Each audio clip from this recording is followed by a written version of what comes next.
in other spaces, which that might potentially happen. You might disregard it, or it asks you to reevaluate what that thing does compared to what it normally does, right? Because this is not doing what it normally does. On the podcast. Hi everyone. Welcome. We're just going to be waiting for a few people to enter, but we will start soon. I hope you guys are excited as we are to, be here to converse, to have these, important conversations.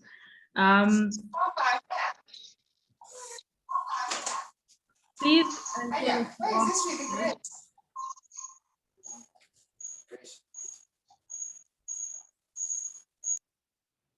Okay.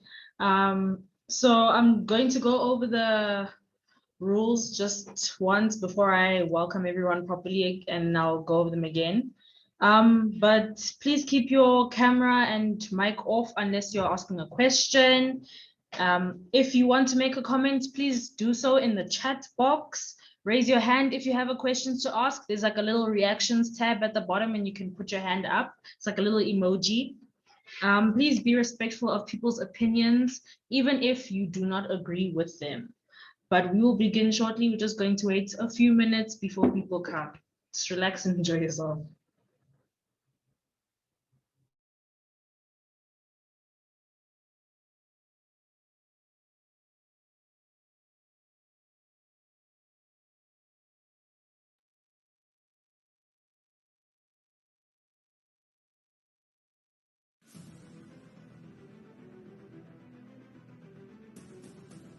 I started my podcast, Young African Talks, because I found that the voices of young Africans was missing in the podcast world. Because artworks are these things that we just stand in front of, like, oh, I see myself in that.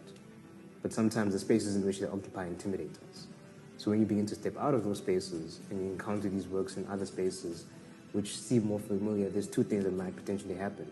You might disregard it, or it asks you to reevaluate what that thing does compared to what it normally does, right? Because this is not doing what it normally does. On the podcast, we feature young people from across Africa for a uniquely Pan-African view. You can't reach equality unless you go through equity.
Okay, welcome everyone. I hope you're all well. Welcome to the Ring the Bell Biskop Night presented by WomaNiko Associates. I hope we're all excited for tonight. I've already greeted some of the others that came in earlier, but just to go over them again, the house rules. Please keep your camera and mic turned off if you are not asking a question. If you want to make a comment when someone or a speaker is talking, please do so in the chat box. Raise your hand if you have a question to ask. In the little icons at the bottom, there should be something saying reactions, and there should be a hand that's raising your hand. And please be respectful of someone's opinion, even if you don't agree with it, because this is a safe space. We will begin now, and I will then hand over to my colleague. Okay. Good evening, everybody. Welcome to the Biskop Night. We're really happy that you guys were able to join us. We are going to really start with why we're here and why we're gathered here this evening. Ring the Bell is really something, it's a cause that's really close to our hearts. As WomaNiko also, okay, I'm just gonna give you a bit of context so you understand how it is that we've landed up with Ring the Bell Week of Action and the Biskop Night. So as WomaNiko Associates, we launched the year-long Dare to See Us campaign, and that campaign really was based, the aim of it was to inspire workplace cultures that see women in the context of COVID-19. It was also about raising awareness about how disproportionately affected women were by the COVID-19 pandemic. Through our conversations that we hosted, engagements with women, we realized again how disproportionately affected the women were. And we then, we sat as a team and we thought that it's important for us to go beyond this and to that is in line with International Women's Day, and that is Ring the Bell. So Ring the Bell is just a week of action where, as young people, as the more mature ladies, men as well, where we're making noise about gender biases and inequality that takes place in the world of work. Ring the Bell it seeks to raise consciousness again about these gender biases and these inequalities that do take place in the world of work. It is also to spotlight the innovative ways that young men and women are choosing to challenge biases and inequality in the world of work. As WomaNiko Associates, we did run a survey. It was a rapid survey, and what we found from the survey was quite telling. Again, I think it cements why it is that we've decided to focus on young people. It cements why we have decided to focus on young women as well. So I'm just going to quickly go through the findings from the survey that we did. First of all, the responses that we received from the survey were from the women aged 25 and 30. Of these women, 63.3% of them are junior employees. 66.7% of them have experienced gender bias and inequality, mostly in the form of workplace norms, physical appearance, and ageism. Ageism then would go back to why it is that we've decided to focus on the young audience. What is also telling from the survey was the fact that young women have experienced gender biases and inequalities in the work environment. 73.3% of them experienced this in the work environment. 30% of them experienced this in meetings from colleagues or their bosses. 66.7% of them are aware of policies and procedures. However, 50% of them did not even report the fact that they had experienced gender bias and inequality. 16.7% of them were not even sure if they had reported incidents of gender bias to their superiors in the world of work. When you look at the number of people who've experienced gender bias and inequality in relation to those who are aware of policies and to those who did not report or who are unsure of reporting, we do understand that there is some sort of misalignment between the comprehensiveness of policies that are put in effect by organizations. We also do understand that policies do not necessarily translate to protection. unfortunately, young women are at the short end of the stick.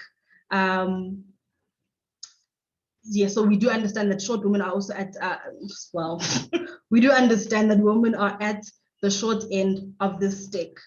As WomaNiko Associates, we also found that it was important that we do involve, precisely because we do believe that if men are part of the problem, it is important that we do bring them to the fore and that they also help us in coming up with solutions. We also understand that men have a very important role to play because most of these policies are still in favor of men.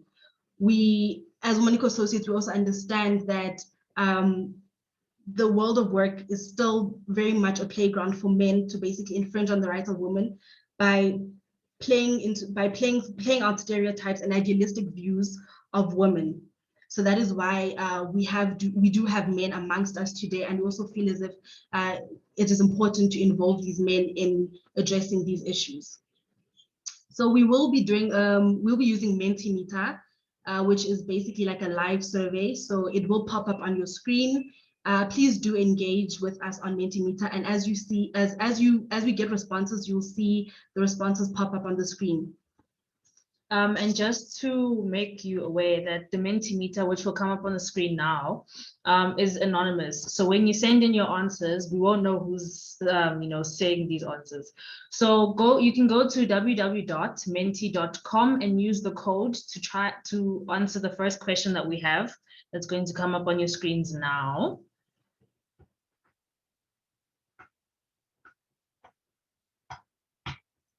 Okay, we're just experiencing a bit of difficulties, but we will show the question now. There we go. So the first question is, what is your understanding of gender bias and inequality? We'll give you a few minutes just to answer that and to go onto your onto the Mentimeter and to answer the question.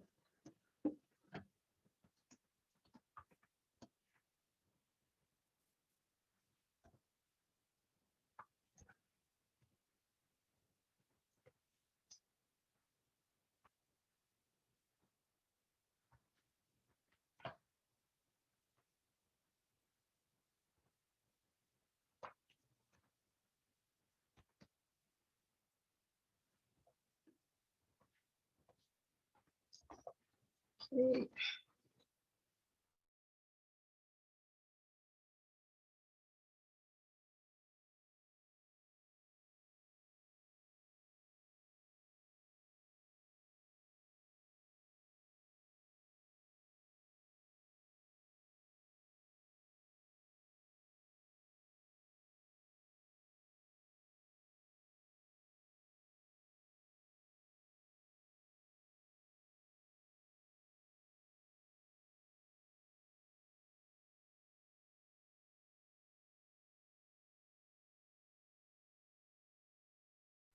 So for those of you who have just joined us, we are currently using Mentimeter, which is an anonymous survey. Please go on to www.menti.com and use the code to answer the first question that we have for everyone. Don't worry, this is anonymous. We don't know who we're getting the answers from. And we're getting quite a few nice answers here. Being treated differently because of the gender I associate with. That there is a difference in how men and women are treated within various contexts. Viewing one group of humans as better than another because of their gender. That's interesting. Yeah. Gender bias actualizes itself in the form of organizations being structured to favor men as opposed to women and trivializing the role and the ability of female employees. Wow. It's very nice to know where everyone's head is at and that we're all in a very similar place as to our understanding of gender bias and inequality.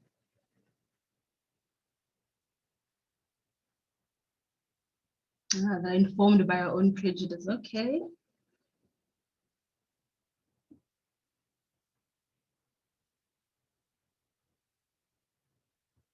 I'm just going to wait for a few more responses, then we will proceed.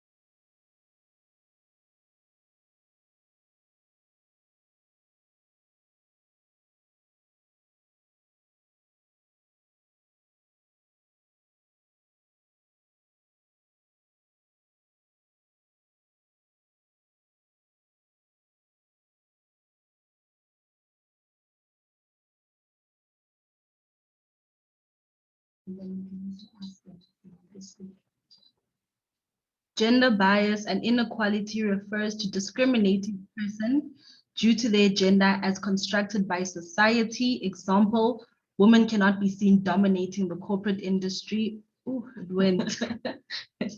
Okay, lack of, oh, there it is. Dominating the corporate industry as it belongs to men. Okay. Lack of female representation in important arenas, unjust expectations, not equally rewarded for meeting of surpassing expectations or surpassing expectations. Is there anyone who would like to actually speak and not type? If so, please just raise your hand and then we'll pass the mic to you.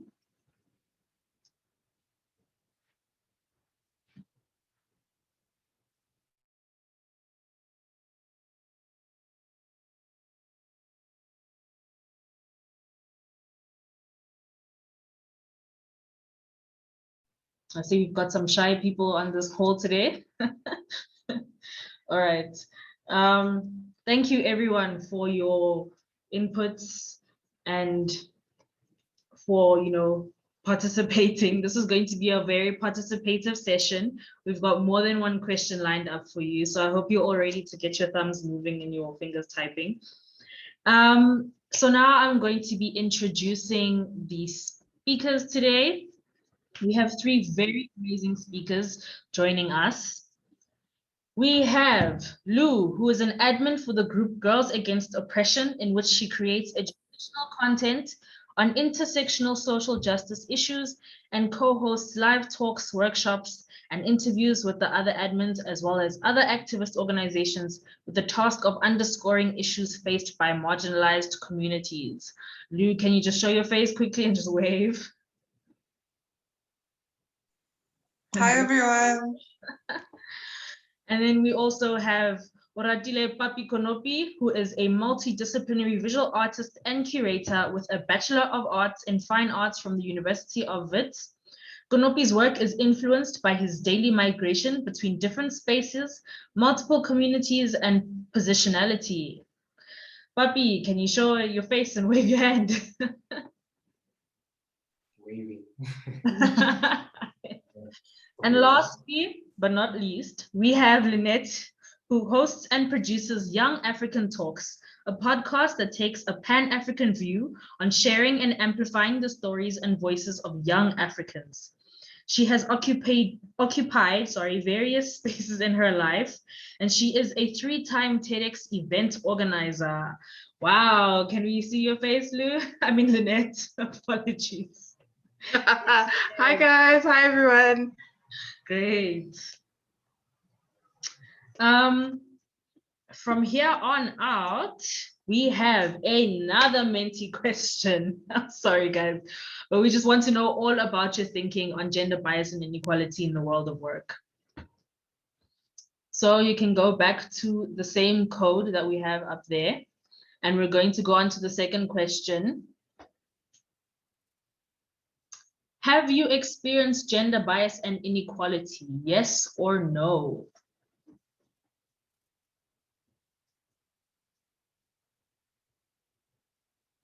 We'd love to see the numbers.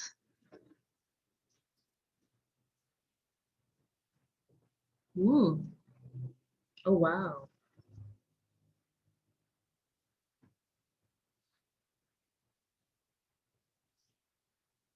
So we have 6 for yes and 3 for no. Just waiting for a few more people to answer the question.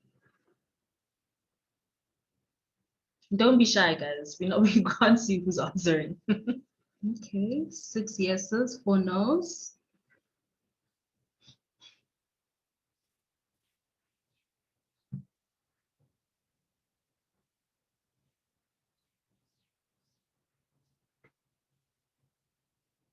We're gonna wait 1 more minute for people to answer the question.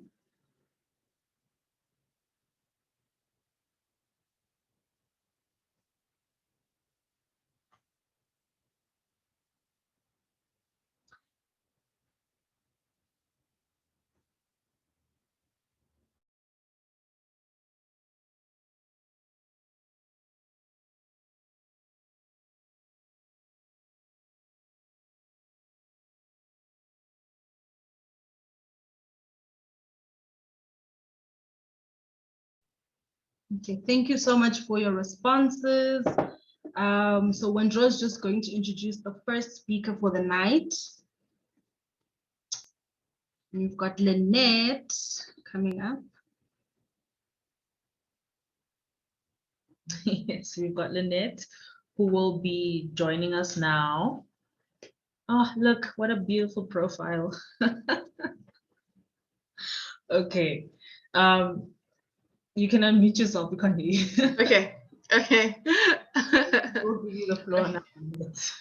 All right. Thanks, guys. Thanks for the very nice poster. I wasn't expecting that. I hadn't seen that yet. Turned out very nice. Thank you.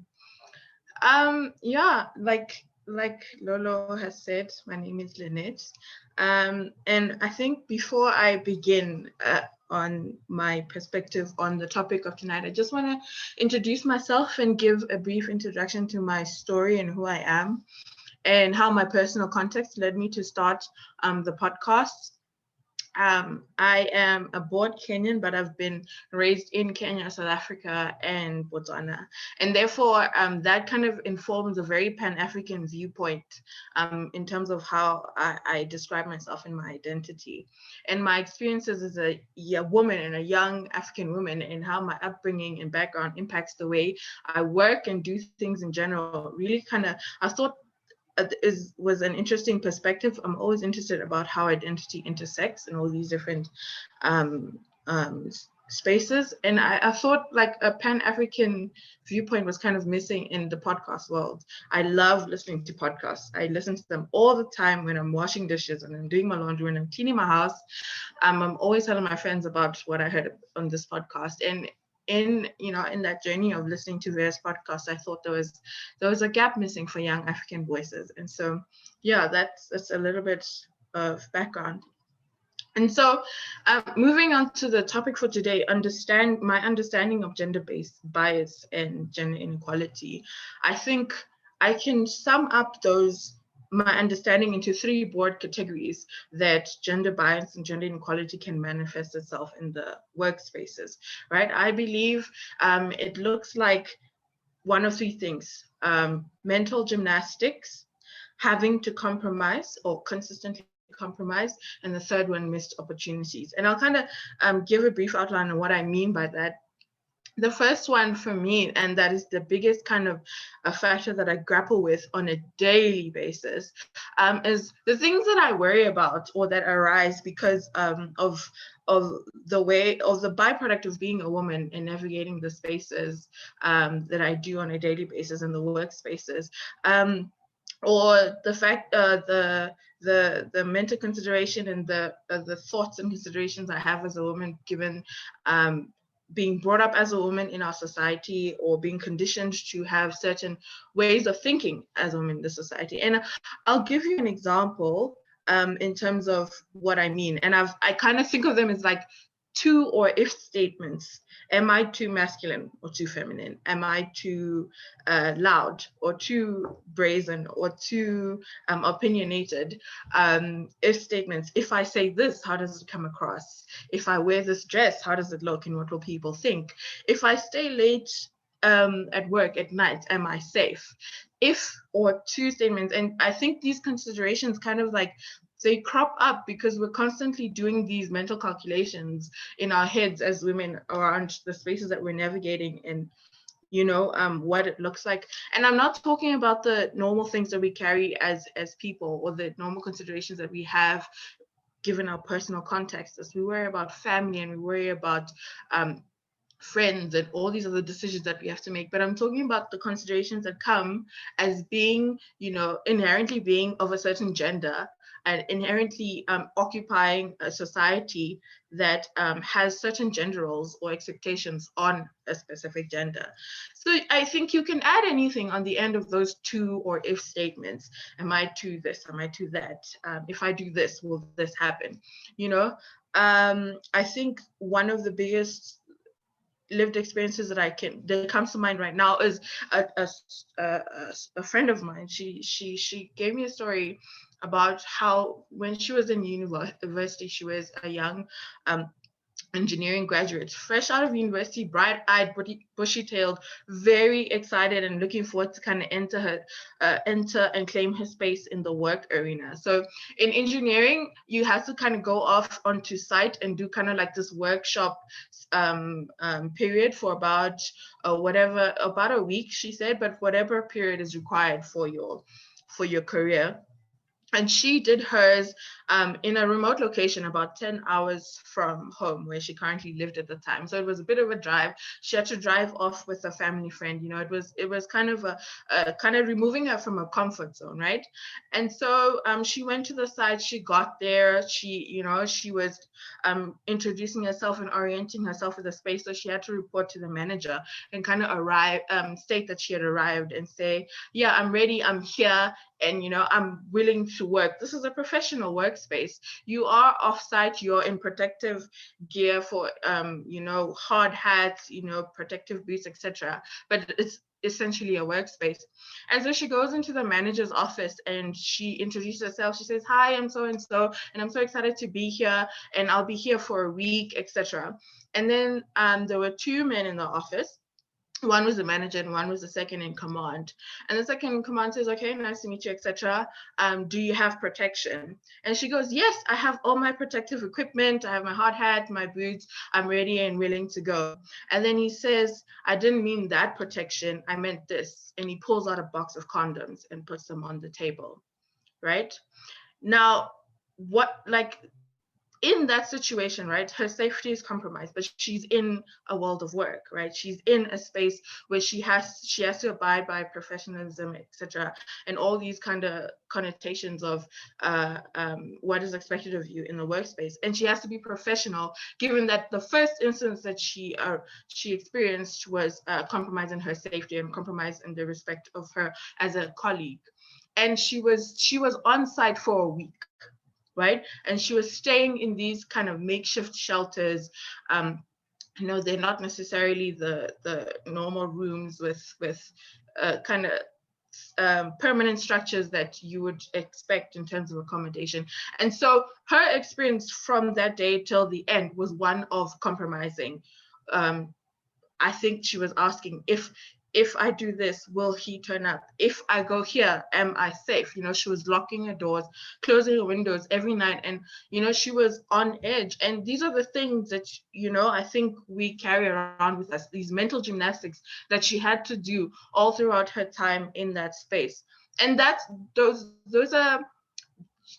mental space that she could spend showing up as her full self in terms of work, but she couldn't, because she had this other thing that she was navigating in the back of my mind, and if I was to kind of bring it home for me and a lived experience for me, and my if statement is, if I'm on my period, can I tell my manager? If I'm because I struggle with a lot of nausea. I struggle with nausea, not cramps as such, but I really lately have been getting a lot of waves of nausea, and it can get I'll say annoying, because I can still function, right? But then the mental gymnastics for me is not it's not something that's compromising my safety or compromising the way I function and show up at work, but it's compromising the way I can kind of exhibit as my full self at work, right? If I'm feeling off, and it's because I'm on my period, it's I have this question, should I tell my manager? Should I not tell my manager? And this is simply because of my upbringing. I remember being told that my father shouldn't know that I'm on my period, or that boys shouldn't know that I'm on my period. And this is something that happens once in a month. It's a normal biological process. And this is just nausea. Imagine the women who, kind of deal with debilitating cramps. There's some women that can't even walk, right? And they're constantly navigating the spaces of, how do I show up as my full self in the workspace, but also navigate what it means to be a woman, and what are the complexities of that, And I have these conversations in my head all the time. If I do this, what does it mean? And I think it's a deeper issue of gender dynamics and the comfort of navigating your space and owning your space as a woman. And sometimes I just wonder if men ask these same questions. I wonder if men have these same considerations and whether they weigh constantly at work. Are they trying to gauge how they present themselves? Are they trying to, self-moderate their voices, their opinions, and all that stuff? And I just think it can sometimes get exhausting. And these are some of the questions I think arise as societal conditioning, right? Imposter syndrome, that's a thing. That's a big thing for me. I'm constantly fighting imposter syndrome. But when I once spoke to my mentor about this, and we have quite an open, transparent workspace, I spoke to my work mentor about this, and I was just kind of ranting, saying how I'm so, I'm questioning, do I belong here? Can I do this work? Am I capable, etc.? And he was like, I can understand grappling with a challenging, situation at work, but then he said it so casually. He was like, yeah, but I don't struggle with imposter syndrome. I don't think I've ever questioned whether I belong.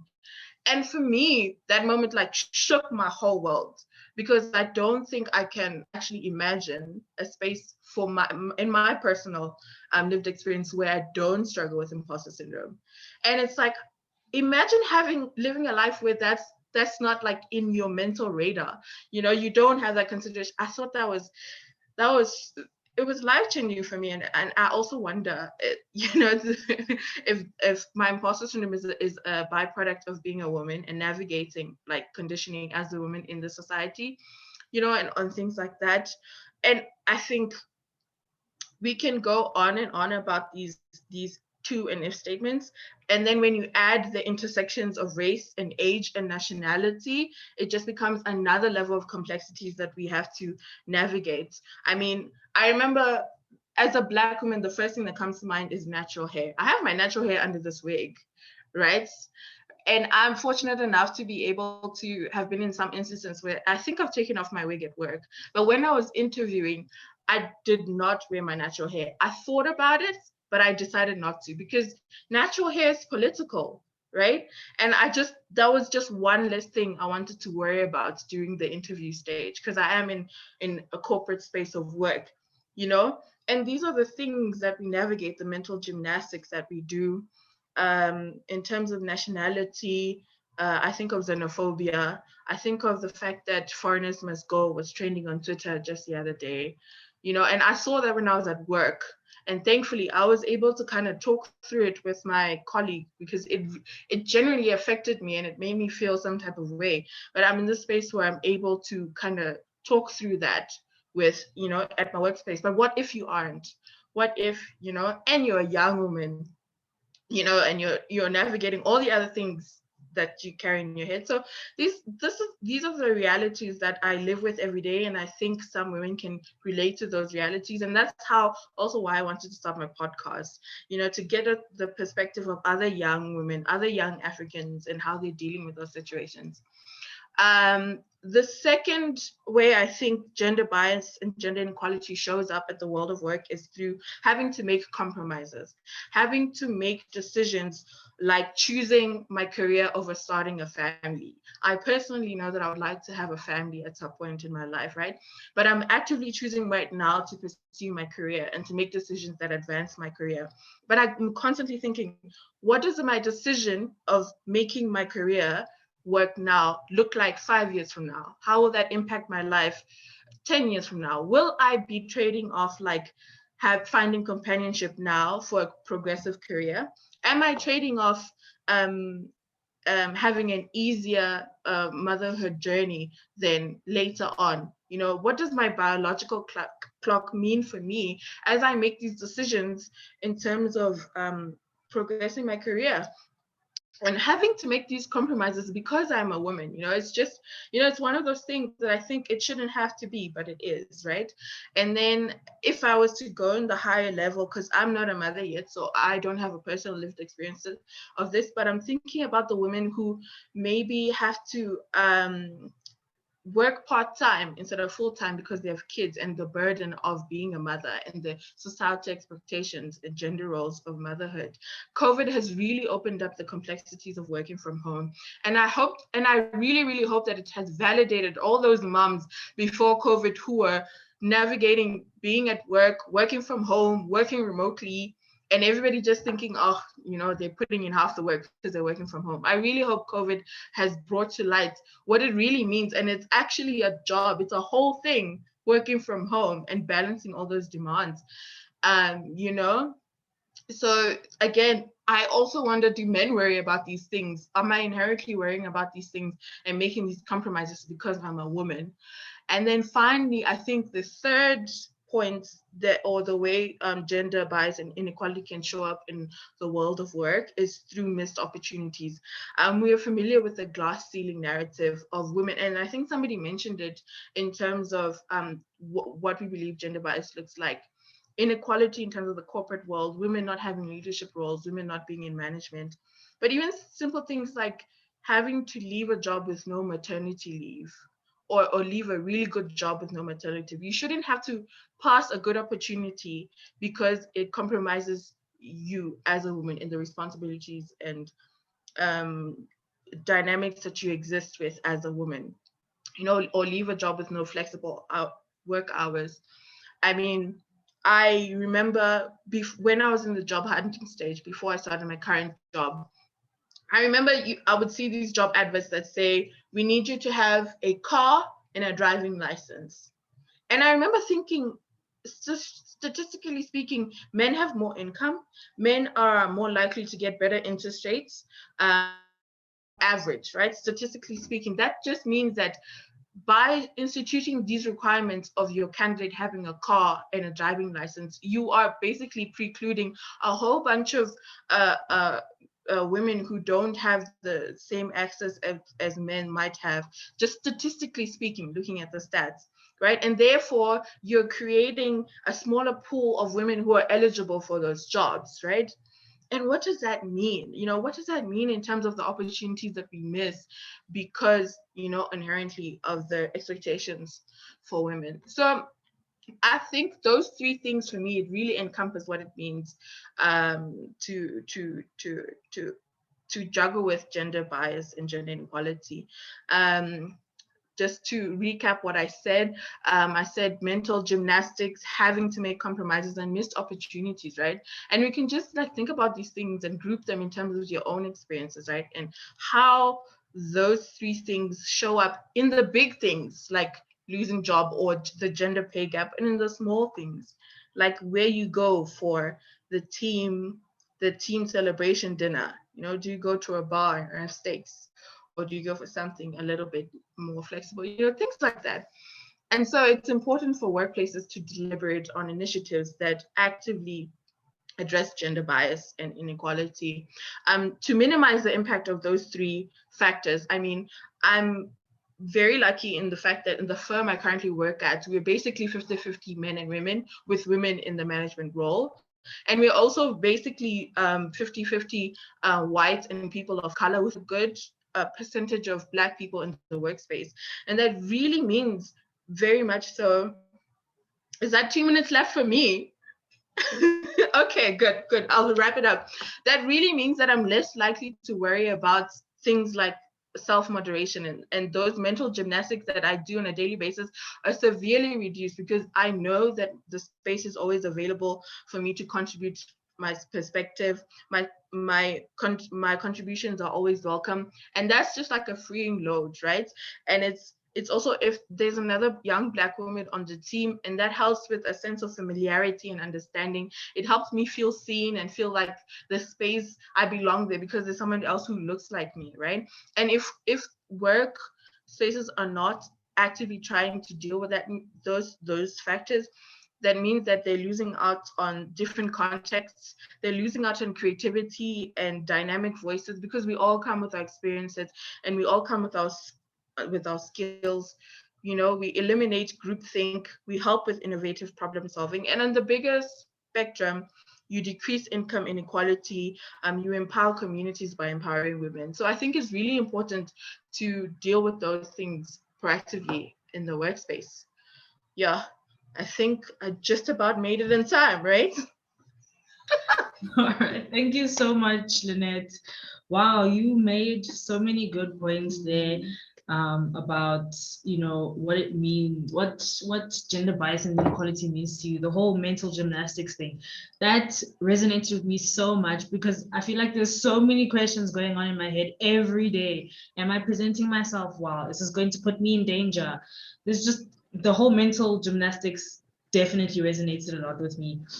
And before we continue, I should have said this earlier on, but the way we are doing this is we're doing it storytelling style. So we have asked the speakers to kind of do it in a storytelling way, and then the questions and the comments in the comment box, and the questions, just write them down somewhere, keep them, so that when we have the open discussion, you are able to ask those questions to the specific speakers that you want, or to the general people who are here. And then, yeah, that's basically what I had to say. And then now we are going to go. Oh, but also thank you so much, Lynette, for speaking. We will now allow you to switch your camera off. And we will then go to the next Mentimeter. For those who weren't here earlier on, Mentimeter is an anonymous survey. So you just go to www.menti.com and you use the code to answer the questions. We're currently on our third question. Yes.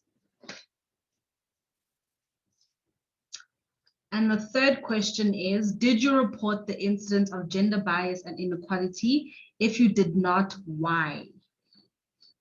So this is if you have seen an incident or been in a situation where you've experienced gender bias and inequality in the workplace. No, I did not. Only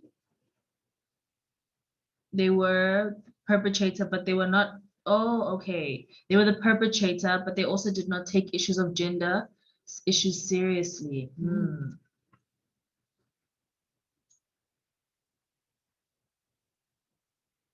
That's a tough one. I think as a young woman, for me, that one of not taking issues of gender issues seriously, that for me resonates a lot. As a young woman, I found that usually my voice is silenced, or previously it has been silenced because of my age. Usually there's that thing that you're young, you're new, you don't know much, so just keep your head down and do what you're expected to do.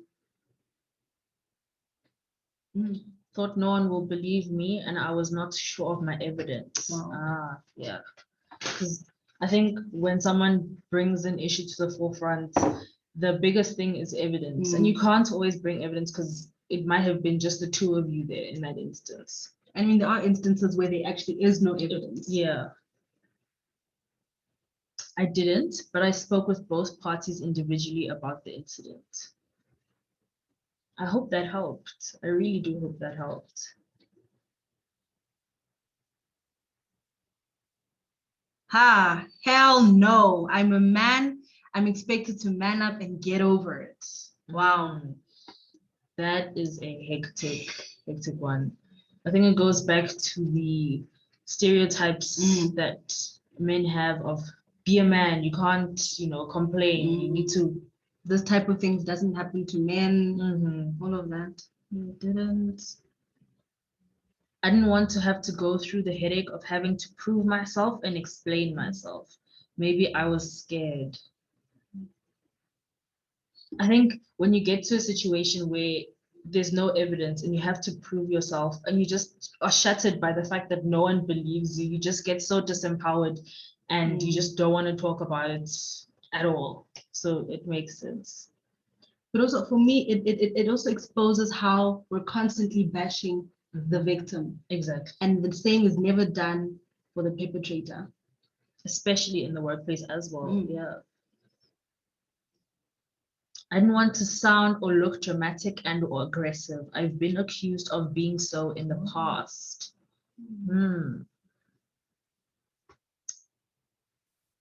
That sounds very familiar.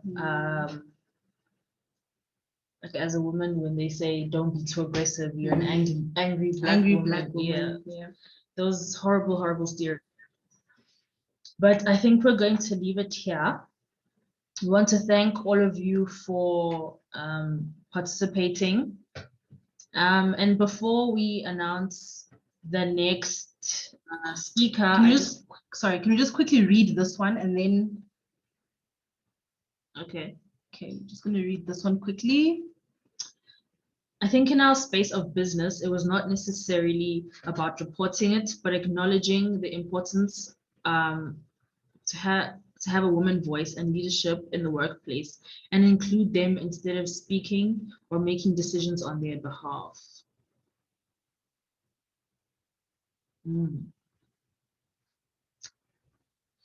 There was a comment in the comment section that I wanted to read out from Nutricia. One thing I've noticed is that Black girls are taught shame at a young age. We are taught to be ashamed of our bodies, our periods, things we cannot change about ourselves, and it's exhausting because we are raising generations of, sorry, I'm just trying to see the whole thing. Raising generations of young girls that don't know how to love themselves, but yet are expected to be loving. That is a very good but tough point that was made. And now we're going to close off the Mentimeter, and we're going to introduce our next speaker. We will be then opening up the floor to Lou, who can now also have her time to shine. Hi everyone, as Lola just said, I'm Lou. There was an introduction of me just to put into context how I actually got into the career that I'm in. So in addition with the work that I do with Girls Against Depression, I'm also a young academic. So I'm about to start my master's in gender violence and conflict. I've started assistant lecturing, and the world of academia is incredibly male dominated. In addition to all of that, I work for a nonprofit called South African Women Fight Back, in which my role is actually being an activist researcher. So my parents are both academics themselves. My mother's a professor of economics. My father is a professor of sustainable development. And so when I told my parents that I was not going to continue on further study with economics, I don't know if heartbreak would be the right word to use, but I could see that's what they felt because I went into gender dynamics. And the reason why I ended up in activism in the first place is I am, to an employer in terms of demographics, I am incredibly palatable. I'm not only young, I'm a woman. On top of being a young woman, I'm a young Black woman. And on top of being that, although I'm an immigrant, I grew up in Europe. And so that makes me incredibly favorable to male white dominated spaces, particularly in the age of transformation. I often find that I will enter a corporate space and I'm not really considered African because I grew up in Europe, but I'm young and I'm Black, so they can check off that box. And they need to keep their gender quota up. So they essentially try to tokenize me. And it can be incredibly frustrating because, albeit I am quite young, I have an incredibly extensive CV and I work really, really hard. Particularly with Girls Against Depression, my main goal is to make terms that seem very inaccessible accessible to the common time. So when we talk about things like gender bias and inequality and how patriarchal structures and that sort of thing in the workplace, that is not vocabulary that people use in their everyday language. But here's where the problem comes. Gender bias is something that women in the workplace experience every day, whether people call it gender bias or not. And so that's where a large part of my activism comes in, because how can I make these conceptualizations, these understanding, how can I make them accessible to the common time? Especially, I mean, anybody who's recently entered the workplace during COVID-19, that is a mess. And particularly now, we're in this age where we're taking our corporate spaces from physical spaces into online spaces. However, the culture and the attitudes aren't changing. So a really big thing, I think, also to understand about gender bias is that there's this conceptualization that when you're looking at gender bias, and this is something that Lynette wrote, that you're only looking at the construct of gender. And that's not the case. I mean, for example, in my case, I'm not Black Monday through to Wednesday, then a woman Thursday and Friday, and then young on the weekends. I'm all of these things at the same time. And so I found myself, and I know this is something that is common amongst young Black women in the workplace, if it's not someone who is older than me giving me grief because I'm too young and I don't have enough experience, despite the fact that they hired me to do this job, so clearly I have the experience, I'm experiencing racial tensions and that sort of thing. Particularly with activism and intersectional activism, I joined the academic and the activist world around 2017, and that was directly after the most recent wave of Fees Must Fall. So you can understand it's already a very male-dominated space, but now there's racial tensions that play into that. And there's been many cases of women-led issues and issues that are specifically and uniquely structured by gendered, but we'll have to deal with, for example, women being silenced because of allies who enter the conversation. And that's something that's really difficult with activism. This week, I'm not sure if any of you guys were able to see it, but we did a live with WomaNiko. And not only from my personal, like what are people's experiences of gender bias in the workplace? And I think there's a mistake when we talk about gendered issues and gendered bias, that because we're in the 21st century, we're in 2021, you know, women are in the workplace, women have the same rights as men. There isn't an issue, there's an issue. There's an issue. When we say the workplace favors men, and when we say the workplace is structured to be patriarchal, just because women have been allowed to enter that space does not mean that space isn't hostile to them.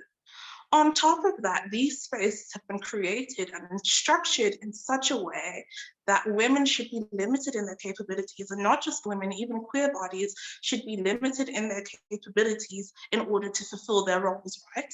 And just because we've allowed, I say we've allowed, and I use the term allowed loosely, just because women are now in these spaces and occupying these spaces, and in many cases thriving in these spaces, it doesn't mean they do it without great difficulty, right?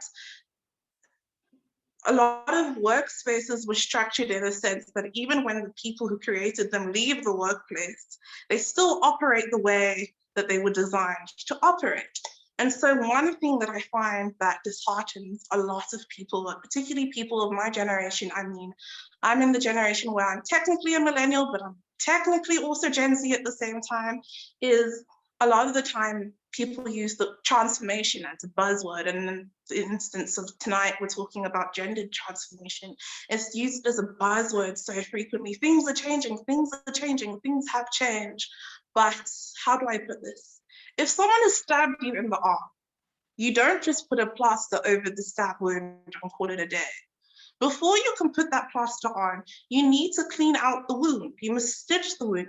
Then maybe you can bandage it up. And what we're seeing a lot of now with regards to gender bias in this workplace is this shallow idea of implementing policies and leaving the implementation of these policies up to people who were there before the policies were in place and didn't really see the issues before. And so now you are trying to make equitable places, not just places of equality, but equitable spaces for women to thrive in. But you're putting these policies in place for show, and that not only serves to trivialize the gendered issues that women face in the workplace, it also further leads to many young women being disheartened. And I think the way I handle my activism, a lot of it is speaking for the person who is on the short end of the stick, right? As much as we have to sit down at the table eventually and like have conversations with all genders on the spectrum, I mainly focus on speaking on the people who experience the short end of the stick. And there's this idea, well, if it's such a big issue, why aren't so many people making noise? It's not necessarily fear, it's not necessarily people being scared, but a lot of it is being defeated before you've already started. Constantly being in an environment where you're told you're meant to thrive, but actually facing these obstacles. In one of like the question stickers you had earlier, I noted an answer where the person said, not only was the person I meant to report to a perpetrator themselves, they didn't take it seriously. And that's disheartening. That's not something that's easy to do. In terms of gender bias as well, I think a key problem that we're facing is the normalization of these issues. Lynette told the story of like the whole condom situation. And before I worked as an activist, I worked in corporate. I've got an economics major, and although I'll never use it anymore, there was a point in time where I worked in corporate and I was using it. And a very similar situation happened to me and a colleague as well. It's the idea that I should be okay with being bothered as a woman. It's the idea that it's not that bad, it was a joke. And one thing that I think women struggle with a lot is the fact that their boundaries in the workplace are not respected at all. Something I do want to focus on though, when we talk about boundaries, is looking at the context that we're in, the social climate we're in, and how our corporate spaces are shifting. So the example I'm going to use is of my parents. My parents have the exact same job.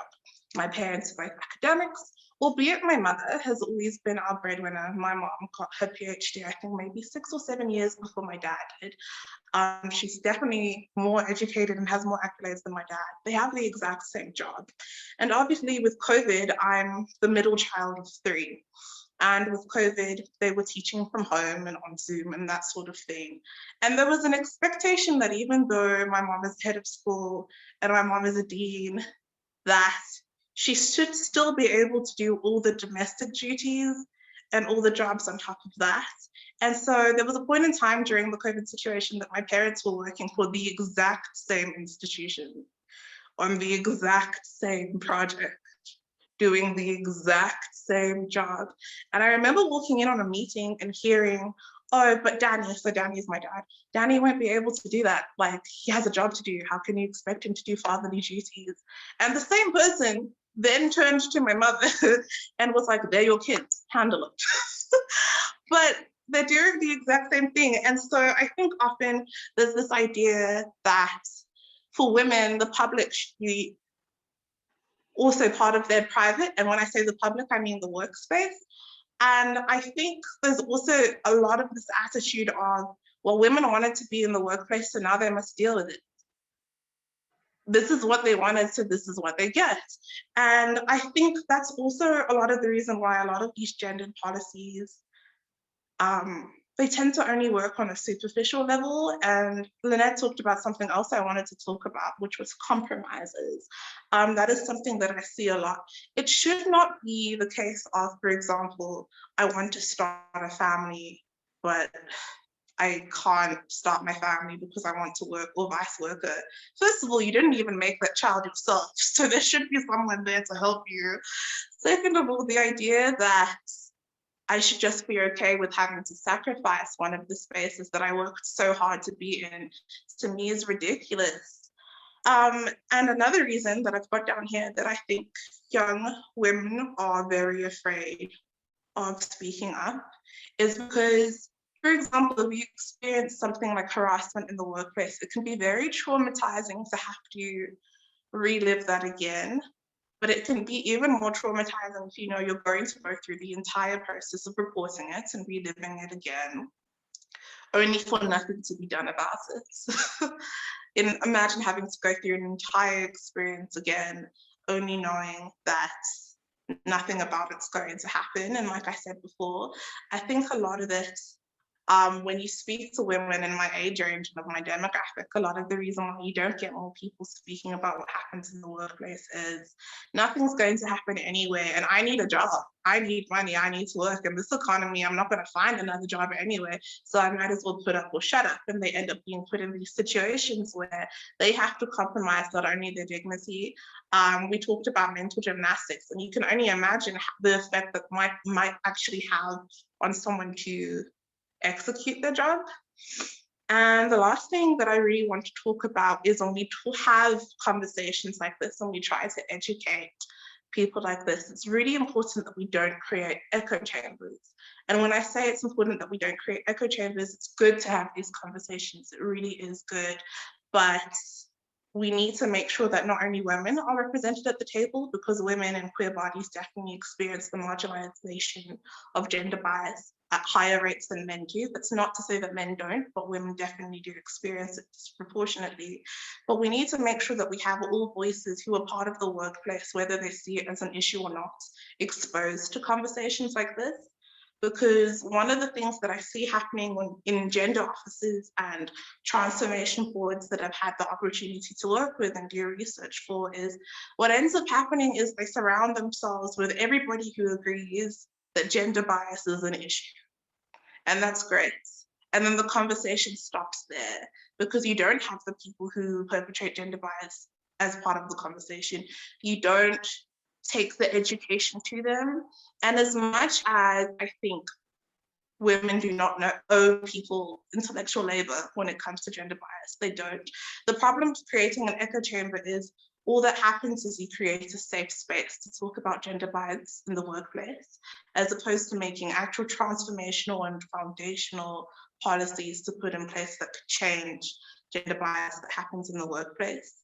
And so when it comes to like platforms like mine, and I think especially with what you guys do with WomaNiko, it's so important that we don't just keep it as conversations and we translate all these terms and all these conversations we do into like actual policies that can be helped to sort of break down these structures in the workplace. And like going back to what I said in the beginning, these structures weren't made to dissolve. And it wasn't like women were beginning to occupy the workplace just because someone said, oh, it doesn't make sense they're here one day. They had to fight to be allowed to occupy the workplace. And so it's really important that we not only break down the concept of women being allowed in the workplace, but we break down the structures that exist that stop women from working optimally at their full potential.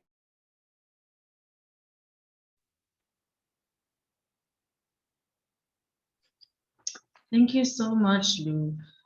Wow. I think everyone's just kind of like, I don't know, we just had 2 of the 3 speakers and I'm already, wow. For me, I think what stood out was being, tokenized as being, you're the young Black woman and we kind of need to reach a quota in our organization. So we're just going to take, we're not going to really use your skills. We just needed someone to fill that position. And even if you are there, it's kind of like, oh, but your voice is not really one that is wanted or needed, according to them. And then, yeah, sorry. Yeah, I think the other thing that I'm really taking away from what Lou said is how, yes, women have been allowed into these spaces, but again, how we're still made to be uncomfortable in these spaces, which just reinforces this idea that we're not supposed to be there, we're not wanted in those spaces. Yeah. I think also what she spoke about was the echo chambers. We are, as WomaNiko Associates, we're definitely trying to make sure that we don't create echo chambers and that we're actually trying to make sure that these issues are addressed in the workplace. And I guess it also starts here with us, and just making sure that those that are here are educated, they know where to go, know what to do, and how to make sure that your organizations address these issues as well. Going beyond just addressing the issue, but actually doing something about it. We can talk the whole day, but it's kind of pointless if nothing happens at the end of the day. Exactly, yeah. And before we go to the mentee question, I saw a comment on the issues of women being allowed to enter these spaces. There's also some expectation that comes from it because we've been denied these opportunities for so long. One mistake from a woman reflects on the capabilities of all women. Furthermore, women are consequently competing with each other for that space. Oh yes. The fact that we're made to be enemies towards each other. But even pull her down syndrome. Yes. Even with regards to, the whole ageism thing. And for example, if your senior is a woman, the person that you report to, it's almost that the organization that you're in is made her feel that you are a threat and that she cannot help you push yourself up the the ladder in the workspace, and so you must stay down, and I'm not going to really help you, even though I am your mentor. And you'll find that women mentors are more like harsher than men, because they feel threatened in the workspace. But now we will go to the next mentee question. Remember, it's www.mentee.com, and you can use the code to answer the fourth question that we have coming up. Remember that these answers are anonymous, so your identity won't be revealed. And let's see these answers.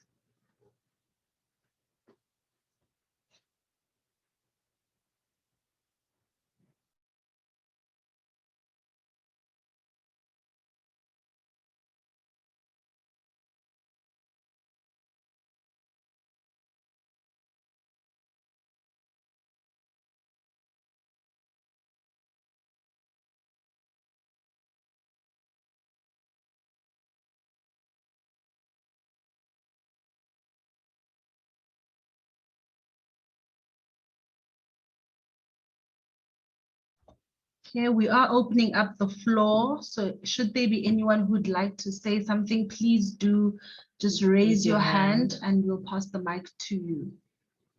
You can keep your video off because that sometimes makes people a bit shy.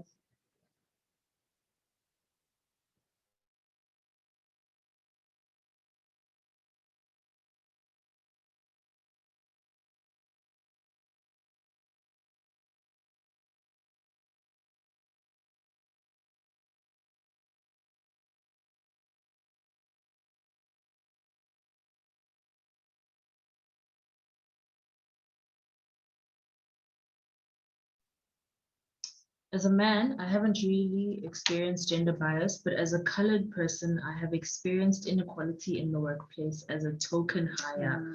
That goes back to what we were talking about, being the token or the person just to meet gender or like the quota that they have to reach in terms of gender, race, nationality, and so forth.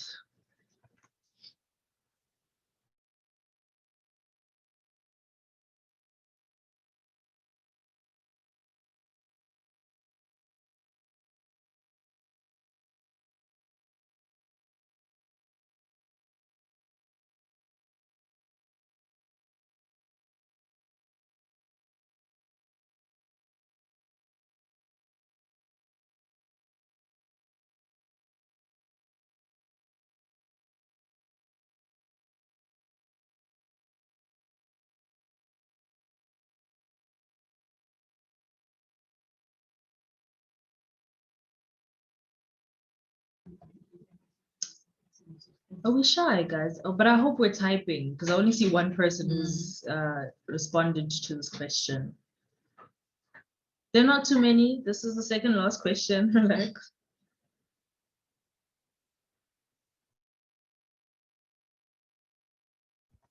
Where do I begin? From being seen as a sexual object in the office and free to offer sex on work trips, to being undermined and silenced in senior management and ignored for a position because I was labeled a kick-ass B. Yeah, it's a tough journey.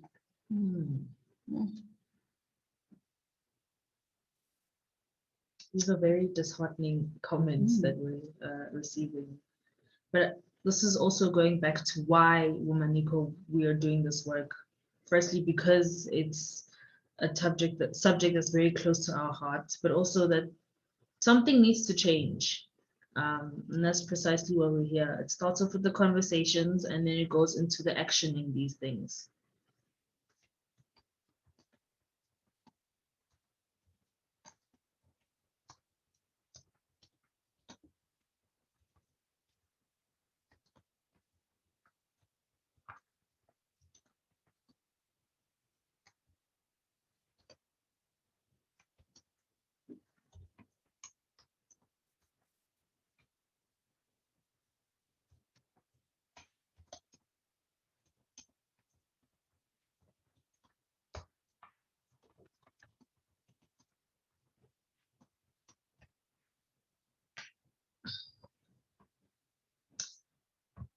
I remember one of my female colleagues being passed on for a bonus because she was planning to take maternity leave.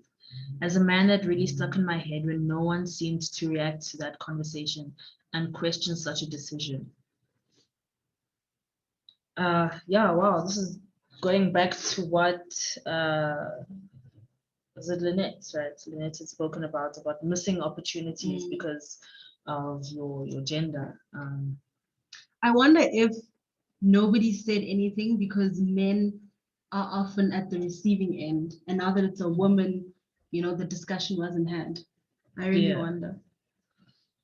Having to be personable at the personable one at work and being the life of the team. It's exhausting. Men can be personable too. Yes.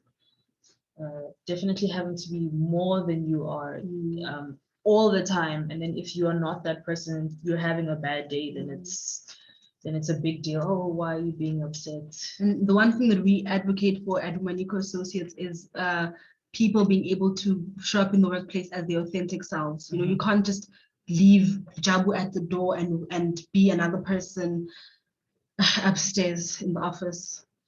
Exactly. Like, I know certain issues may be personal, but they're affecting you emotionally, and you can't just, you might want to show up to work to be professional, but you are still a human being and you can't leave your emotions at home. And so being your authentic self means acknowledging the fact that you're upset, and people should acknowledge that, respect it, but should not, you know, I don't know, just have their own thing with it. Not my experience, but I know of an ex-colleague who was called a black bee and nothing was done about it. Oh. Yeah, these are hectic comments.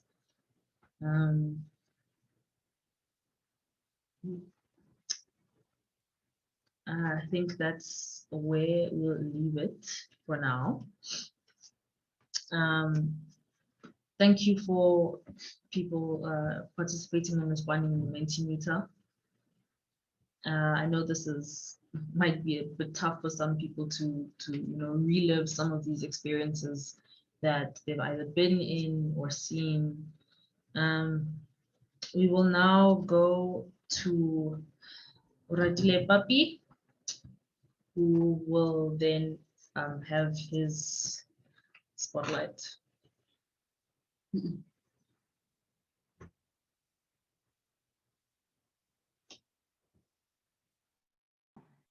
Check. Hi. Wow, I think firstly I'd like to say thank you to the organizers and also to the first two speakers that were able to share their perspectives and their experiences. And I think it's something you need to applaud people for having the courage to take this platform and use it in this particular manner where it becomes this environment in which we can begin to engage with these kinds of issues. And I think to give an introduction to who I am, I think I'm a multidisciplinary visual artist. And for the longest time in my practice, it was just necessarily trying to find my own voice and understand myself through the kind of work that I do. And the work that I practice, it was necessarily just to try and locate myself in this much broader lived experience. And that manifested itself through the work titled Ene. And in the beginning of this journey, Ene was necessarily just trying to figure out what it means to be a man, but also to understand that there's a multiplicity of experiences, especially when it comes to this notion of men, boyhood, and manhood. So the multiple kinds of masculinities that are not just limited to a heteronormative society, but that is also expanded towards a homosexual community, where again, when you begin to take on this pronoun of him or her or them, it becomes to really begin to shift and try to make sense of this space of identity.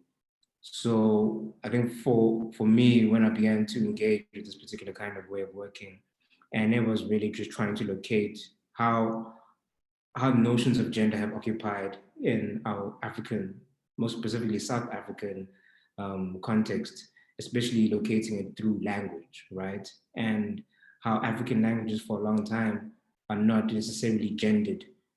So again, we get to consider what then is this thing called gender. When do these forms of gendered labor and work begin to materialize and manifest themselves? So for a long time, just like trying to almost like excavate what are these things that we say or do that begin to construct this sense of gender and ways of being, right? So through this process, I started just collecting and almost formulating these texts that are almost referential from popular culture, as well as popular ways of speaking and normalized ways of speaking in our communities as a way to begin to construct how we make sense of ourselves, especially in this current, the current context. So this particular body of work is titled womxn, and that is again about, if you loosely translate it, it means speak to him or her. And ene, being a Setswana genderless pronoun, begins to already specify that anyone who is beginning to speaking could either occupy the position of him, the position of her, the position of them, the position of us. So it's really just about understanding how these are not limited to a particular kind of gender, but also being mindful of how certain words are informed by a patriarchal society, and how these begin to, how we begin to make sense of ourselves in relation to ourselves, in relation to a space, right? So almost appropriating from these popular forms that occupy an everyday lived experience that are encountered by a large majority of people, which is the tabloid headline. And what it does is it is a familiar object, but the text inside it is something that begins to make you ask some different difficult questions, or you begin to be curious because it's something that you would not associate with the actual poster in the beginning. So when I started like working around this thing, it was just to almost bring to the foreground the complexities of ways of being, right? The complexities of how we begin to negotiate our lived experience daily in relation to each other. So this work is really about these relationships that we form against each other, these relationships that we try to build, and also sometimes the relationships that we destroy through the act of speaking, through these acts of wanting to show love, care, or to perform these ideas because you want to locate yourself in a certain kind of way. I'm going to try and keep it as short as I can, So this idea, these are the things that, from this point, I really wanted to bring these words to life, and that's how the red dress came into being.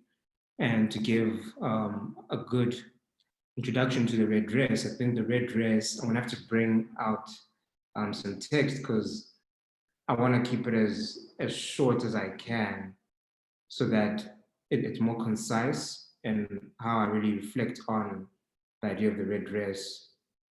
So for me, the red dress for a long time was really about this performance piece that draws reference from literature, popular forms, and culture. And in this work, I think about what is taking place after acts of harm and violence, and how did someone begin to negotiate these feelings of hurt, of pain, and how would they begin to grieve this idea of loss. So this work really deals extensively with issues of trauma, of guilt, and of insecurity, and how we begin to perform these somewhat private acts in a public space as a way to confront these entanglements between what is allowed to enter the public space and what is then allowed to enter, what is then left to occupy the private space, right? So I'd like to also speak back to what Ulu was speaking about when she speaks about her father and the work relationship between the father and the mother, and then one having to perform actively in the public space, and that's usually a space dominated by males. And again, women relegated to the space of the private, the domestic, right? And not being able to confront themselves or be able to occupy spaces of the public scene because they're, again, in linguistics, and also from what we've spoken about is women are meant to be seen and not heard, right? So how do we again re-challenge these notions of space? So this particular space, this particular work, I perform a domestic duty in a public space, a domestic duty that is not associated with that actual space, as a way to confront that space and the nature of work in which you would associate with this thing. So taking a very private action, and one that is very private in terms of trying to make sense of ideas of guilt and trauma and insecurity, and placing it in this public space of a tavern, right? Or kospoto, which is again a very male-dominated space. And usually when a woman is entering that space, a woman is there to provide somewhat of an entertainment thing. They're there for male consumption. And not necessarily, and if they are in positions of power, they are in positions of power as a tavern queen who is facilitating the idea of, again, there to work and provide a service to the men in that space. So it's really about these interesting ideas of when women begin to occupy spaces of power, and in terms of like owning their own establishments, how much agency do they have against men who occupy it? And again, because for a long time, the male body or men are seen as a threat to women, a threat to their security, a threat to their safety. So even if they begin to occupy these positions of power, how then we begin to negotiate these relationships where one is either endangered or one is seen as a danger? And this has also been like trying to expand on like the different kinds of men who don't see themselves as the perpetuators, right? Men who are not aware of the acts of violence or when they're assisting in these acts of violence. So for me, it was just like, WoMxn is not just about privileging the act of speaking, but also beginning to take seriously the act of listening. So through me working on these, and through my artistic practice, I've learned to be attentive, to listen more, and to understand the importance of these multiple positions, not only in terms of power, right? How power begins to play in relation to people. Yes, you're a Black man who is occupying a certain space of work, but you have someone who occupies a higher position of work. Yes, the patriarchal, heteronormative, white system works against you and is attempting to break you down. How then do you begin to imagine yourself as someone who either transgresses these spaces, and then what then becomes of you, who is somewhat pushing against these systems, these normative patriarchal systems that have informed the sense of security and being of this is what it means to be a man. What happens when you challenge these ideas, right? And that's what this work has really been trying to sense of. And I think I'm gonna wrap it up over there and allow for questions as well, because yeah. Thank you so much, Bobby. We'll keep your piece up. I think what really got to me was what you just mentioned now, to take seriously the act of listening. And you had mentioned earlier on in our prior conversations, how your pieces contribute to conversations that need to be had. And conversations are not just talking. Conversation means listening as well. And so the act, to take seriously the act of listening means that you're actively participating in these conversations, which really means, a lot to anyone who's on the other side of the conversation. Truly.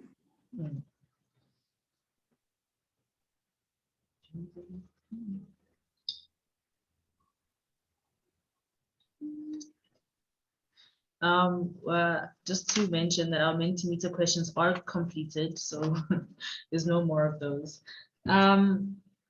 But now I think before we open up the discussion to the general members here, I just want to ask Lynette or Lou if they have any other comments or questions to ask the other speakers that they were, on the same panel with.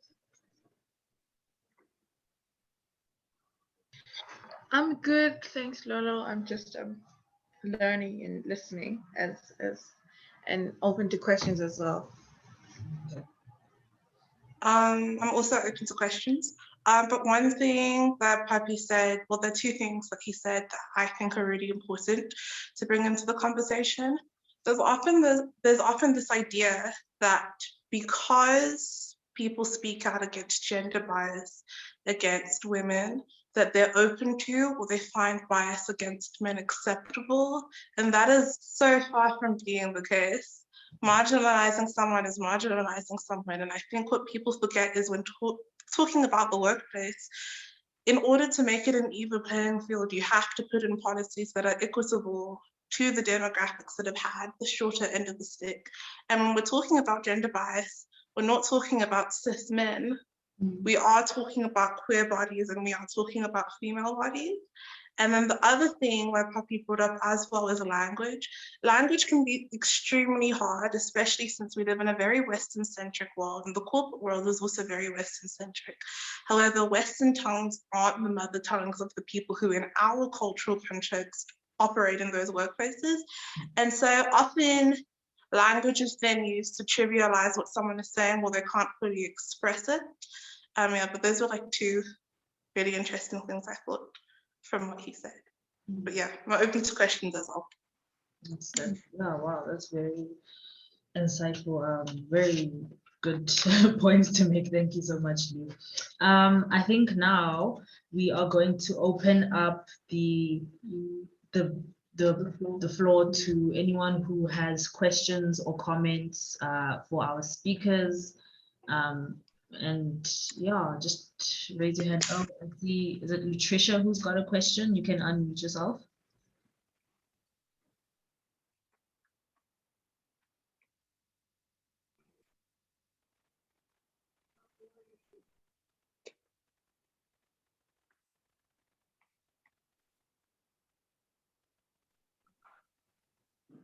Latricia, did you have a question? Statement, comment.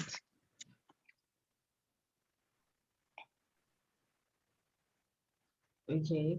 Guys, don't be shy. This is a safe space and our speakers are very welcoming and are willing to answer any questions or listen to any comments that you want to make. If you want to speak about your experience or something that you saw, the floor is open. We have a hand. You can unmute yourself. Flavia? Yes. Can you hear me? Yeah, I think for me it's in a form like sharing experience. I don't think I was just trying to go back to what Lynette talked about mental gymnastics, if it's like an experience that I've lived through, but I think for me, it's not so much about gender per se, but I always feel about, look at it from my experience. When I look at especially Black people in the workplace, where in these meetings, I always wonder why most of them, we are always quiet, but it's not as if we don't have any argument in our head. So in my head, the mental gymnastic is always about like, is what I'm about to say, is it gonna sound stupid, is it gonna sound dumb? And that's kind of like the mental gymnastics that comes of it. And I've kind of like tried to kind of like understand where that could come from. So I always look at like, how do African parents raise their kids? And mostly in African families, we are taught to not speak up. Like speaking is like a form of disrespect. And you are just being quiet. Well, you have so much to say, but you just can't say it. And I'm just wondering if that is kind of like something which has come through. I'm speaking from my experience as an African, which comes through African, where in situation where people just don't speak, they're just quiet because of growing up in that space where they can't, they have argument in their head, but just can't express it. Now, is there like something which, as men, we grow up with our mothers and our sisters, if there are things which comes from a younger age that actually push or contribute to this, to men becoming like that toxic masculinity or anything which just disregard the role of a woman in society. I'm just wondering if that is coming from our childhood. I wonder, Lola, can I respond or piggyback on that comment and then, Respond. Yeah, first of all, Flavia, thank you for your perspective. I think it's a very valid point. I consistently reflect on how my upbringing and my background influences the way I navigate my work in my life and the experiences that inform the way I make decisions, right? And I think I mentioned it previously in the mental gymnastics point that I was making. All of the questions that come up for me, I recognize they're rooted in some sort of belief or past conditioning that I had. I think the first thing that comes to mind is I've been told that I'm very opinionated for a woman, and to the point of sometimes being called masculine. And that always kind of comes in the back of my head. It's like, am I presenting myself as too masculine? Will somebody think of me as less masculine? If I make this point of, if I'm too headstrong, if I'm too stubborn, And I think it's what you said, like upbringing and the culture as well. There's the idea you mentioned of elders, and if you speak up and speak out against elders or people are older than you, then you're thought to be disrespectful, or you don't have manners. And it's like, but then that also has a silencing effect, and that reverberates all throughout your life. And yeah, thank you for bringing that up. I had another example, but now I've forgotten. But yeah, thanks. I don't know if I'd like to add on from my perspective. Is just the idea that, it is a conditioning, and it's not just a conditioning from women's perspective, it's also conditioning from men. And that conditioning begins to take place in different spheres, not only in the household, where you are normalized to take these certain kinds or expected to take these kinds of positions and responsibilities. It's also this idea of what then do you do in order to almost reach this title of man, or reach this title or this identity of woman, right? What does it mean to be these people? So again, we begin to perform into these structures by playing into these roles so that we can fit. Because we're not fit, like we want to be the square in the square, not the circle in the square, right? So it begins to challenge, especially when there are these multiple kinds of ways of being. And also when the nature of the world of work is changing, when more women are occupying positions of power, and men have to, again, speak or account to women in power. So then that becomes another challenge for men who have been raised and conditioned in a patriarchal structure, who have been always put in a position of leadership and power, to confront when they do not have that kind of power anymore.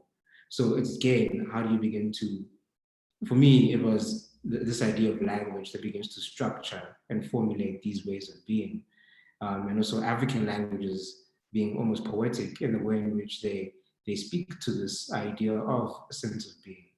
So what are we then doing to either normalize or to challenge these ideas of what we have been conditioned to understand or become?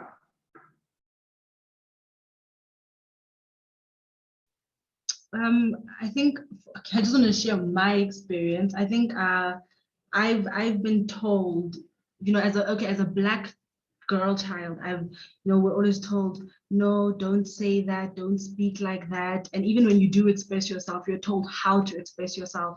Certain words that you cannot use, your tone is very important, but if a man has to express himself, it's like, oh, okay, whatever, he can say whatever he needs to say because he's a man. I remember when I was quite small, Remember vividly my grandfather saying to my grandmother that there's certain things, like he won't discuss certain things with her because she's a woman, you know, and obviously that does now overlap into what happens in the world of work when for me personally. So, you know, again, that thing of you're a woman, you're meant to be seen, not heard. Just do what you need to do. And also that thing of a man is not accountable to me because I am a woman. You know, I think we've all heard of times when, you know, like women have said, you don't ask a man where he's going. There's certain things that you do not ask a man, you know, and should you ask him, then you're in the wrong, and therefore there'll be consequences, you know. So I think that really does play a lot into into how one behaves when they're in the world of work. You know, I'm not going to say anything because it's not ladylike to speak up. It's not ladylike to speak up in a particular way. So it's a tough one. It's a tough one. I think just my short comment on that is that there's a lot of unlearning that needs to happen. So some of the things that you learned at home are not necessarily good things. So there's a lot of unlearning that needs to happen, but also the workplace itself, the workplace culture is definitely a reflection of the societal culture. And this is also why we see a lot of these issues that happen in the private space come and show itself in the public space. So yeah, that's my little 2 cents there. Does anyone else have a comment to make or a question to ask any of the speakers? And if you'd like to share something, it doesn't have to be really related to work. It could be something that you've observed in your personal life or something that you've experienced in your personal life. We have a comment. Excuse me. Do you ever feel like it's not your responsibility to educate your co-workers about gender and racial inequalities, especially if they are white? Because even bringing up that conversation could be triggering. Where do we draw the line between our own well-being and self-preservation and standing up for yourself and others? So if I could answer that, Yes, go ahead. that would be okay. So I think first and most importantly, it's really important to understand that no matter what kind of discrimination it is, whether it's gender bias or it's racial inequalities, you do not owe anyone free intellectual labor. There's this idea that in order to understand dynamics and power imbalances when it comes to gender or racial inequalities, that people of color, particularly Black people or women, have to sit down with those who are in the position of privilege and almost spoon feed them what their experience is like, and spoon feed them, oh, this is how gender bias goes, or this is what racism actually is. And that is not your responsibility. A lot of the reason why it's not your responsibility is oftentimes because these are personal things. Of course, we have terms for them, but these are lived experiences. And these terms like racism and sexism were conceptualized after looking at a shared collective experience, right? But it's not just a shared collective experience, it's a collective trauma. And you used the word in your question, the word was triggering specifically. It is triggering, and because of that, you don't actually, it's not your responsibility to. This isn't to say that men shouldn't ask women about sexism and gender bias. This isn't to say that white people shouldn't ask other races about things like racism and colorism. However, in our day and age, the age of technology, it's not very hard to research. Google was right there.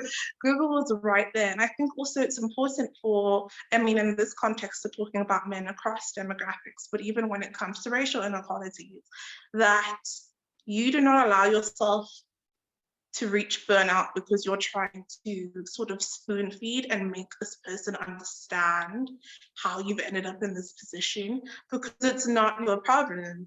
If they don't want to get with the transformation agenda, and if they don't want to understand that whether they like it or not, at some point in time, they're going to have to release the position of privilege they're in, that genuinely isn't your problem. It would be great if they could understand the nuances that have created this power dynamic. It would be great if they could understand the nuances that have led to the structure, but it is exhausting work. It is exhausting, and the reason why having to explain collective trauma is so exhausting is it's your lived experience, and no one is entitled to such a personal part of your being, such a personal part of what constitutes yourself. So in short, no, it's not your responsibility.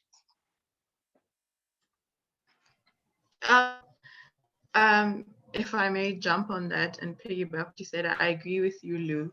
And as you were speaking, I was thinking about two very different instances where I felt the responsibility and the trigger, and another instance where I don't feel the responsibility and it becomes a cooperative, collaborative experience.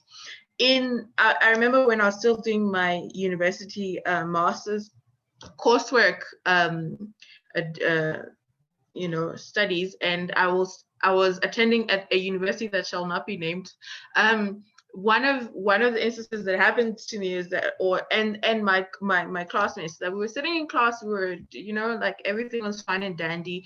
Then a student raised up your hand who happened to be a white Afrikaans student and asked a question in Afrikaans. And then the lecturer responded back in Afrikaans. Now, this is a class that was a mixed class, and there were quite a few number of foreign national students, including myself, who by default of being foreign nationals probably didn't understand Afrikaans. And this was a well-known fact because at the beginning of the course semester, I remember we all introduced ourselves and we said where we were from, including the country. So in that instance, immediately I picked up that flag and I was like, that's not right. He could have been asking a question that was relevant to all of us in the class, and the lecturer did not even follow up with a translation. But I had no inclination to speak up because I didn't feel that I had the energy to do so, or I didn't even want to bring on that dynamic of like, let me try and deal with this, But in the other instance, and I think this is when it translates, Adrian, from your question, from a responsibility to a pleasure or an activity, let me say, in that if the people who are wanting to educate themselves do not see you as the person to whom is responsible for their education, but see you as a person to whom is collectively responsible to doing the work of being or dismantling racial inequality and helping them, or they're like allies and very clearly allies, then I think in that instance it becomes an activity where you feel that it's a safe space for you to help them in that situation, especially if they're white, because it's an exhausting experience. And it really is, it can become a place where it's like you have a responsibility to teach someone something that becomes, I don't have to teach you everything. But if it's a safe space where, and I'm thinking of my workspace right now, where the conversation is collaborative and it enables you to become a partner in an activity that is helping dismantle these inequalities, then I feel it shifts from being triggering. But I could be wrong, and I'm really interested to hearing your the audience's perspective on that, Sorry, if I could just jump back on her comment there as well, because there's something that you said. The first one being that you didn't feel any inclination to speak up. And honestly, there's this idea that if you're a woman in the workplace and you believe that you should have the same access and agency as any other gender, if that's a view you firmly hold, then you need to be this female Amazonian freedom fighter at the forefront of all the policy making and such. And that's not the case. The other part of what you said sort of ties into what I just said, and that's the issue of validation. Often marginalized communities, whether it's gender or race, feel the need to have conversations with people in the position of privilege. So in this case, men who conform to patriarchal standards, and white people when we're talking in the context of racial inequalities, because they don't want it to be a fight. They want it to be amicable and for everybody to get on and for people to understand and for it to sort of almost be this kumbaya situation. And so they're not sitting down with the person to argue their experience and argue that they're right, so much as they're sitting to conversate with the person and be like, no, I really do experience sexism in the workplace. No, the glass ceiling is a real thing. No, there are times where I've come with issues and it's been trivialized because of my gender. And what ends up happening is, in order for you to realize that you're getting through to the person you're talking to, you end up needing to seek their validation. So the conversation very becomes much of, no, racism does happen in the workplace. And the person who comes from the demographic privilege, so in this example that I've just given, the white person will be like, oh yes, no, I've seen it happen. And that's how an indicator of this progress here moving forward is somehow been constructed. But that's not the case. You really do not need the validation of particularly the people from the demographic who the system favors in order for your experience to be valid. You really don't need it at all. Yes, and I'm just going to jump in there. Because we are running over time, there's one last question that we will take that is in the chat box. And this question, also thank you to Adrian for your question earlier on. This question is from Ronald, and it says, in your experiences, work, personal life, or otherwise, have you seen any legitimate or viable signs of hope in changing the narrative and outlook on gender bias and inequality? Anyone of the three want to go first? Lou? Do you guys have anything to say? I'll let you guys go first. If not, can I jump in? There's been recently, and you can directly link it to 2020 and the COVID-19 whole endemic. We've seen a massive rise in allyship across all sorts of things, whether it's racial. I mean, it started with Black Lives Matter when we talk about online protests and a rise in social context. But if you come to South Africa, like the same can be said, particularly because we are in a femicide now. There has been a large rise in allyship from men trying to understand the daily struggles of women. A lot of the reason for it is a big part of the campaign against gender-based violence and that sort of thing is trying to get men to understand that it's not just like the act that ends up in femicide, that it's an issue, it's the microaggressions that lead to it. And so that has included like a lot of gender bias education. If I think of an organization from the top of my head, the one called Langa for Men, and they're amazing. It's run by men and they focus on educating men on gender bias and these sort of issues. And there's quite a few. Another one is called Learn South Africa.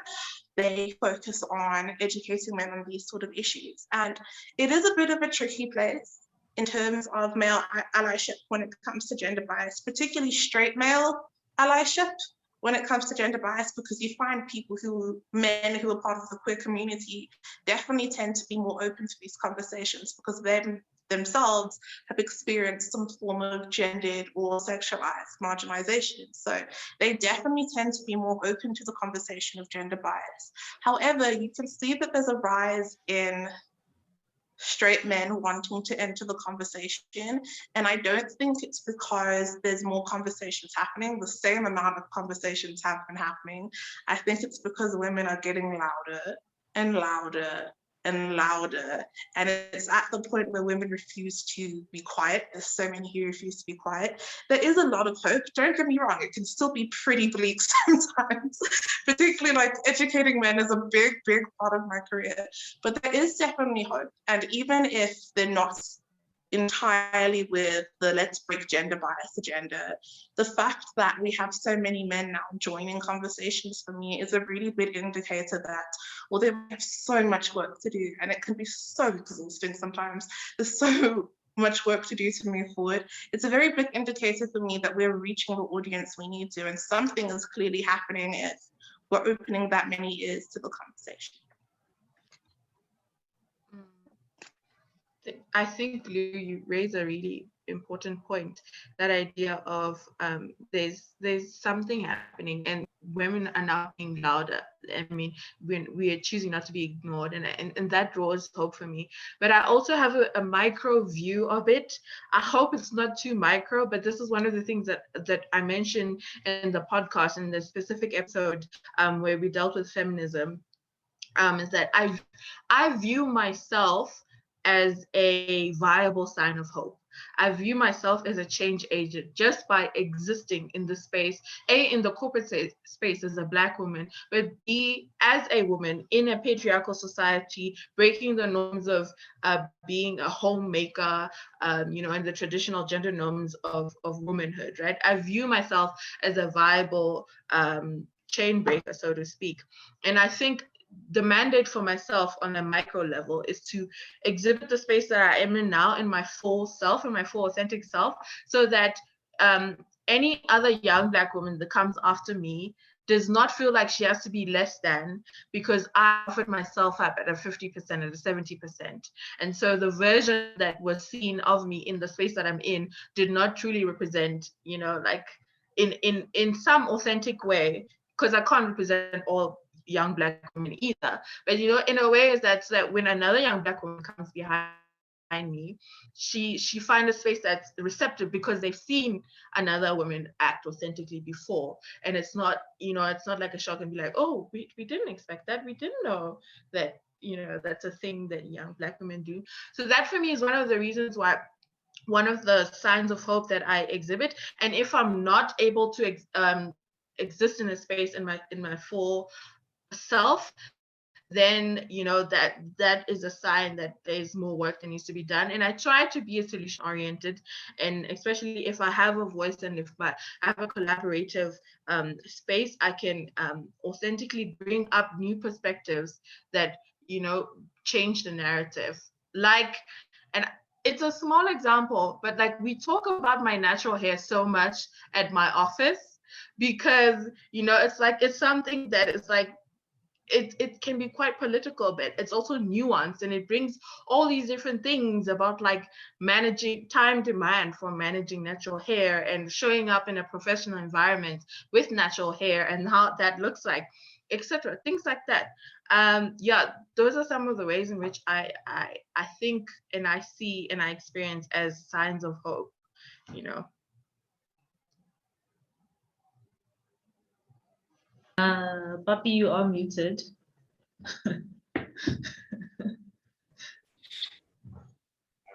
Hope I'm unmuted now. I think from my perspective, it was just about, there is signs of hope because in the media community, you start seeing people acknowledging their privileges, number one. And I think that's a very important thing to acknowledge that privilege, but also simultaneous to that is acknowledging the pain, right? Acknowledging the multiple kinds of pain that each person, whether you're male, female, or gender non-conforming, right? You have to begin to acknowledge these different kinds of pains that you are experiencing, but also the journey of how do we begin to create these environments of healing and recovery. And these are the acts of like responsibility. Whose responsibility is it to do that work? And what kind of work does that look like? And that becomes very important in the idea of hope, because hope is done through the idea of small and actions leading up to this much bigger thing. There is this ideal, right? Because we have this ideal, we have this dream, we have this desire for how we hope to create these environments and these communities for ourselves. So from my perspective, like personal perspective, it's just been this engagement. And as the thing is about engagement of like, when you realize that, yes, you're being harmful. Yes, you're also creating an environment of recognition. Like this is something you're seeing, taking note of, beginning to take an active stance, but also doing a different kind of labor. And even from the idea of allyship, I think it's very important to recognize how there are different kinds of ways to align yourself to certain things. And even in that side, it's just about going back to this thing of, do you recognize these either privileges, these positionalities, as well as these harms and pains and traumas? And when you are triggering, and also when you are contributing positively to the development and growth of a person's like well-being. So, and there's hope. And I think through these small actions, communally, they begin to come up into a much larger shift in how we are currently living. Thank you so much for that. Wow, what an insightful conversation. I, for one, am learning quite a lot. I think, it's good sometimes to just sit and take it all in. There's good in listening.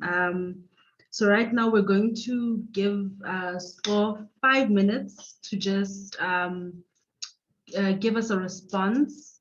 So I Score, her full names actually is Skolile Ngobo.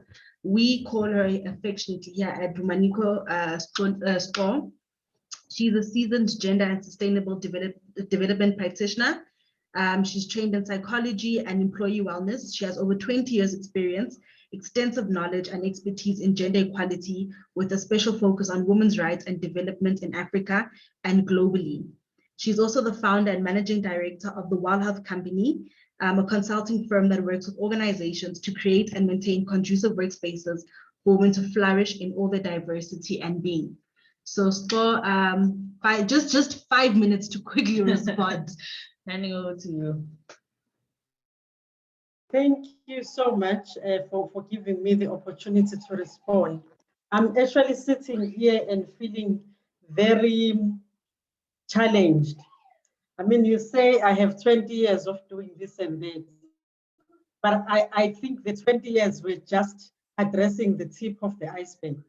So I need to say that upfront, because the things that have unfolded in this discussion or this conversation today says, as Connie, you are still using the tools of the past. Go fine tune your tools, come back, because the nuances of what is happening in terms of gender biasness and gender inequality in society, and particularly in the world of work, it's no longer taken from the experiences that I have lived as a worker in these 20 years. But I need to also now reflect back and say, work is no longer the work that I had thought it was. And how does that then inform how we change? So I feel extremely challenged, but very incited in a way that says, what next from here on? I learned new words like mental gymnastics. I learned new words around how missed opportunities actually can also work out to be opportunities. I also learned that sometimes through how we craft policies, we sometimes contribute to the gender biasness and keep it alive and enable it with our own blindness when we walk into those spaces or are asked to do that work. And I like the aspect of endanger or be endangered. And it's like it forces you to almost be in a fight or flight mode. And is that what we want to be having in the workplace? So I got a lot of things that still need to be happening. And the mental well-being, the mental wellness was always core in the discussion that we had today. So as the World Health Company and WomaNiko Associates, I think that becomes very clear. So going forward, we are committing to actually saying, we want to do what we call a winter school gender, whatever, but it should be a place where we can unlearn and relearn new ways of being in the workplace without feeling like we need to fight or flight. So we are going to host one session very soon, and we're going to host it for free, and people can come on board and just learn and be with us so that we no longer fight or fear, but we are there and present and authentic and be who we are. I mean, the three speakers have spoken about the importance of being who you are. You are not elected a class prefect to stand for everyone, but you are there to stand for yourself. First and foremost, own your agency, then move forward. Because if you do that, you move with confidence and knowing where you are going. So I'm quite excited. I was given 5 minutes. I hope I've kept to it. So yes, yeah. So going forward, yeah, we'll invite you and thank you so much. I'm going to give it back to Lolo and Jabu back in the studio there.